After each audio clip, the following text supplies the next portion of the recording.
Long ago, there was a steep and treacherous road that led from Jerusalem down to Jericho.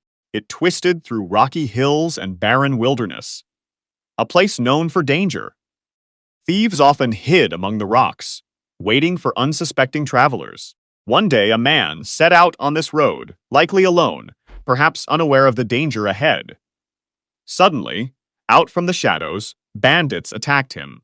They beat him mercilessly. They stripped him of his clothes. They took everything he had. Then, leaving him wounded, bleeding, and barely alive, they disappeared into the wilderness.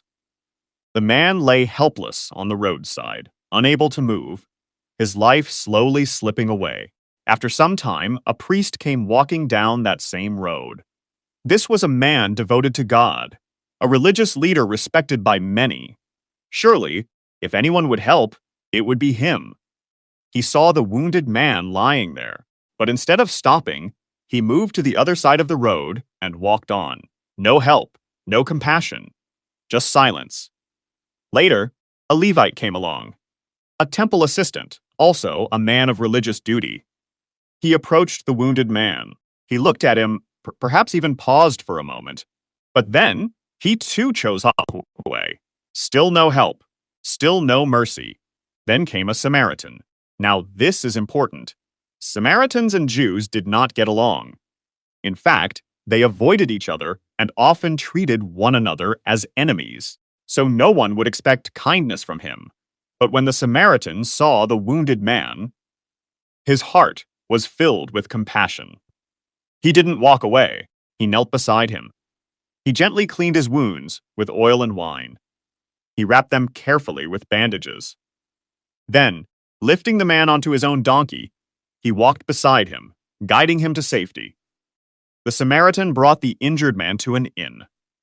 There, he cared for him through the night.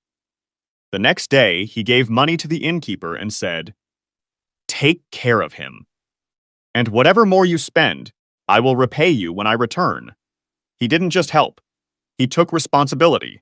He gave his time, his energy, his money, all for a stranger. After telling this story, Jesus Christ asked, "Which of these three was a neighbor to the man who fell into the hands of robbers?" The answer was clear, the one who showed him mercy. And Jesus replied, "Go and do likewise."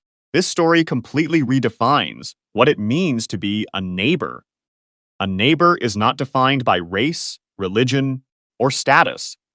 A neighbor is anyone in need. True love is shown through action, not words. The priest and Levite had religion, but no compassion. The Samaritan had compassion, and that made all the difference. The parable of the Good Samaritan teaches us something deeply challenging. It is easy to love those who are like us. But true love is shown when we help those we might normally ignore, even those we consider different. In every generation, the question remains, will you pass by, or will you stop and show mercy?